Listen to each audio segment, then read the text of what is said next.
So we're in Clovis, California, and we've been trying to figure out what's happening in the kitchen area. The homeowners have reported water. Their wood flooring inside, which is right inside that window right there. Wood flooring is popping up. They had someone come out, pull the dishwasher out. Nothing leaking there. But we did run water down here, and we got a lot of water on the foundation down there. And so we just decided, you know, let's cut this open and see what's going on in here. So we cut it up to here. It wasn't high enough because we'd see the stains from the water. We couldn't quite see anything else, so we cut it up a little bit further.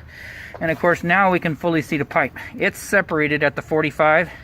For whatever reason, it's cracked. I don't know what happened during construction, but it got stressed somehow. Not real sure what's going on. All I know is this needs to be replaced. So we'll go with some fittings, replace both these 45s need to be replaced because they're glued close together. So we'll cut it up here, 45, 45, cut it down here, put a band on, do the repair, and then get the stucco guys out here for the repair. Outside of that, this portion of the video is done. So we're still in Clovis, California, and we have finished the repair.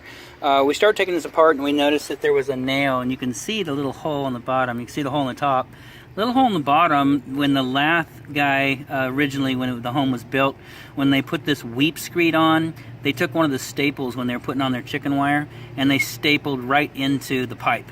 And so we had to demo it back even farther. We came in and we cut the concrete out, cut the plastic pipe down, put a stainless steel band down there, approved by code for plastic, got it on there, put the clean out back on, then came up, got the 45s on, and then again, you know, the one more stainless steel band at the top. So it's all tied together. We're going to get some pipe dope on this clean out plug, go upstairs, turn the water on, see if we got any leaks, and then the stucco guy's right behind us, ready to patch this wall. Outside of that, this installation is done.